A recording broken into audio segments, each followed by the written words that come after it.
Patamuté situa-se no sertão da Bahia e pertence ao município São Franciscano de Curaçá. A vila, encravada na caatinga, compõe-se de um conjunto de casas baixas, formando um retângulo quase perfeito. São construções simples, erguidas ao modo sertanejo. Entrou no século XX na condição de povoado e foi levado à categoria de distrito em 1911. Tem como recursos naturais jazidas de mármore e sua população é de aproximadamente 3.000 habitantes. Distribuídos nas zonas rurais e urbanas, vivem basicamente da agricultura de subsistência e da criação de caprinos, ovinos e bovinos. Como se vê, a economia do lugar é rudimentar e o comércio local é formado de apenas pequenos comerciantes. Tem-se notícia que originou-se de uma rústica fazenda construída na primeira metade do século XIX, que teria pertencido ao senhor Pedro Martins, barão de Jeremoabo, um rico latifundiário do tempo do Império. Em 1902, deu-se início à construção da única igreja existente até hoje, devotada ao padroeiro Santo Antônio, cuja festa comemora-se em 13 de junho. O primeiro chefe político do local foi o coronel Galdino Ferreira Matos, que nasceu em 1840 e morreu em 1930. Natural do município baiano de Monte Santo, que constituiu família numerosa e tradicional em Patamuté. Limita-se com os distritos curaçaenses de Poço de Fora, Barro Vermelho, Riacho Seco, parte do território do distrito sede Curaçá e com o município de Xorroxá.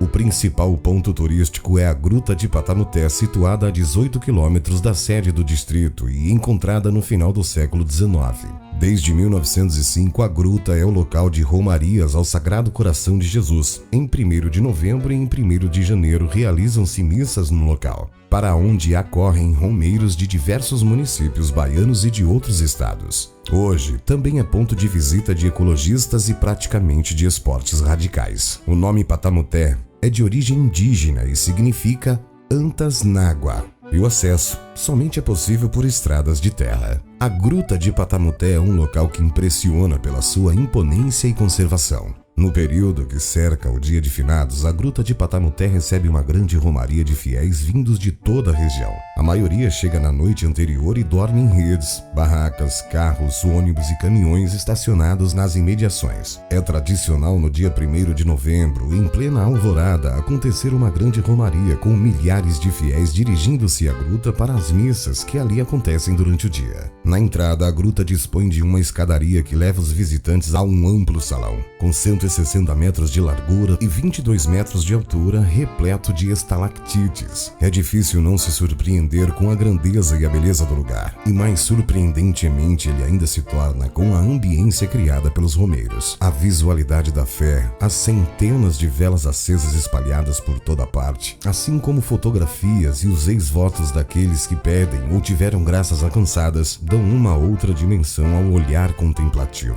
Tudo começou em 1903, quando o missionário católico Monsenhor Pedro Cavalcante Rocha ocupou a gruta e resolveu instalar um cruzeiro no interior. Celebrações conduziam para o local milhares de fiéis. Em 1905, o padre Manuel Félix de Moura implanta a devoção ao Sagrado Coração de Jesus. Constrói o altar e coloca uma imagem no centro, oferecida pelos habitantes de Patamuté. A partir de então, acontece anualmente a romaria, que é uma das maiores do sertão nordestino. A Gruta de Patamuté é um local de visitação obrigatória para quem se interessa pelas belezas naturais do sertão, e mais ainda para quem aprecia as manifestações religiosas do interior do Nordeste. Exploração de mármore rosa em Patamuté. Por volta de 1964, começou a exploração de mármore rosa na região de Patamuté, tendo como responsáveis João Maroto, Eliezer, Zé Castro, Nozinho Pires, entre outros, que também já haviam explorado a região em anos anteriores. O mármore era transportado em caminhões para os portos de Salvador, Aracaju e Recife, em Pernambuco, com destino à Itália, onde era cortado e transformado em lindas lâminas de pedras já polidas, que eram usadas em diversas aplicações. Esses blocos de mármore também tinham como destino a Grande São Paulo. Dessa época para cá, muitas outras empresas fizeram este trabalho de exploração de pedras de mármore na região. Sem sucesso, logo vão embora por não terem quantidade suficiente e por não ter boa qualidade.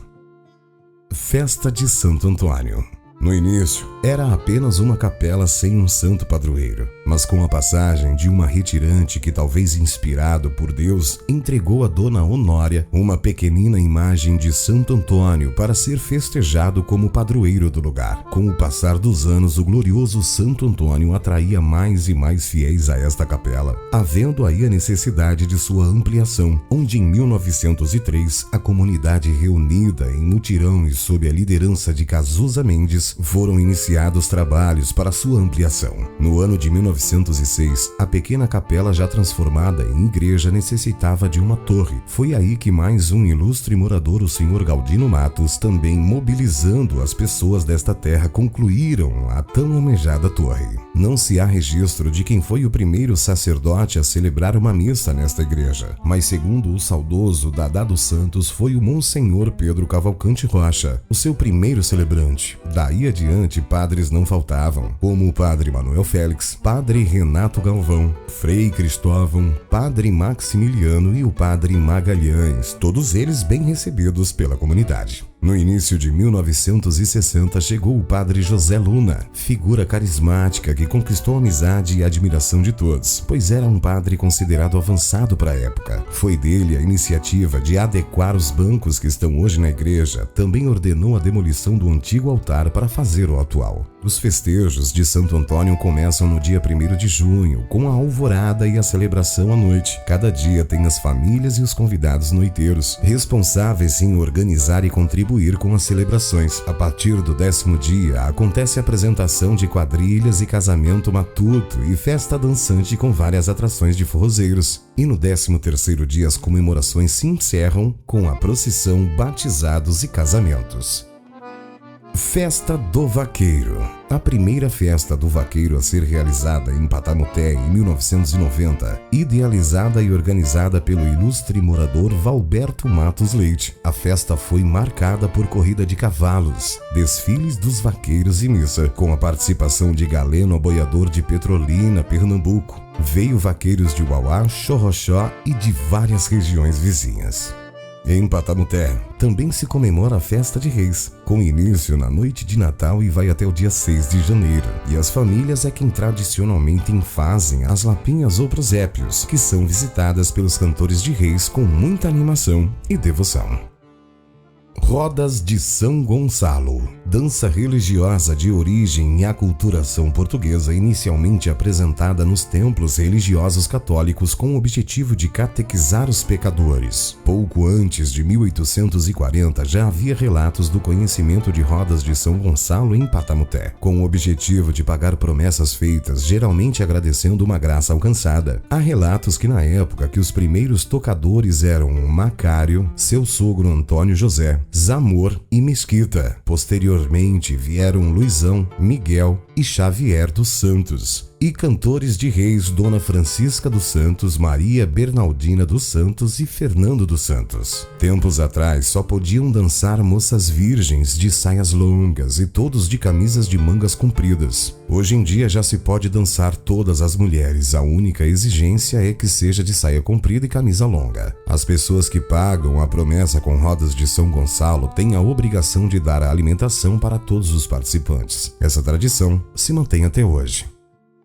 Torneios de futebol. Considerado o primeiro torneio de futebol da região do distrito de Patamoté, o torneio da Fazenda Boa Esperança começou no ano de 1992. Organizado por Ronivon Barros Cunha, o popular Maninho, o primeiro torneio contava apenas com a participação de 8 equipes de fazendas, povoados e distritos. Foi realizado no domingo de carnaval, tendo início às 14 horas e terminando às 18 horas. O evento não contava com muita estrutura, tinha apenas um vendedor de cerveja. No final dos anos 90, o torneio ganhou maiores proporções, com a participação de equipes vindas de Uauá, Xorroxó, Pilar, Juazeiro, Euclides da Cunha, Feira de Santana e Itapera de Pernambuco. O torneio durava o dia inteiro e tinha boas premiações. Hoje o torneio faz parte do calendário oficial de festas do município.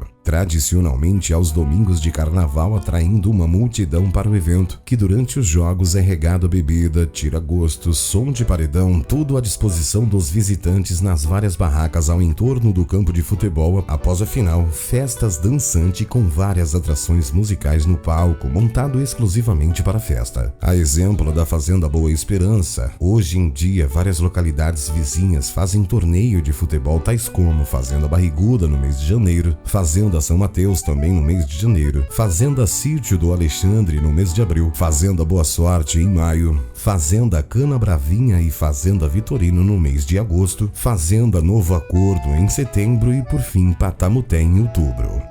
Feira de Patamuté. Atualmente de tudo você encontra em Patamuté, mas nem sempre foi assim. Por volta de 1992, um barracão servia de mercado, que era a feira de sábado. O povo vinha comprar e vender, comerciantes de Rodelas, de Uauá, Xorroxó, Barro Vermelho, Serra da Canabrava, Riacho Seco e Coraçá. Vinham em jumentos nas estradas em comboio, trazendo todas as coisas. Mercadorias como rapadura, farinha, milho, feijão, tecidos, miudezas e outras coisas. Quem vinha de fora se deparava com boa comida e bom artesanato. No artesanato se destacava a esposa de Antônio Paixão, com lindas e finas rendas, e também Dona Raquel. Na feira, era comum encontrar pratos típicos da região. Quem visitava Patamuté não deixava de provar os deliciosos manuês feitos por Dona Isabel e mais tarde por Dona Ambrosina, que fazia belos pratos como buchada de bode, bode assado e galinha caipira. Na feira também tinha doce de umbu, mungunzá e paçoca. Educação. A Escola Municipal Otaviano Matos está localizada na Rua dos Ferreiros, na sede do distrito. A escola destaca-se como a mais antiga do distrito, inaugurada em 12 de junho de 1979, comemorando seus 40 anos de existência agora em 2019. Tem seu nome originado em homenagem ao Major Otaviano Matos. Projeto. Esse documentário é uma amostra para o projeto com o tema A Inclusão Começa em Mim, mas se faz em todos, com o objetivo de expandir o diálogo entre escola, família e comunidade, com o intuito de construir uma sociedade mais inclusiva que assegure a igualdade de direitos a diferenças humanas, evidenciando que inclusão de fato se faz com a participação de todos. Pesquisa realizada por alunos da Escola Municipal Otaviano Matos e o professor José Adenilton Gonçalves de Moraes.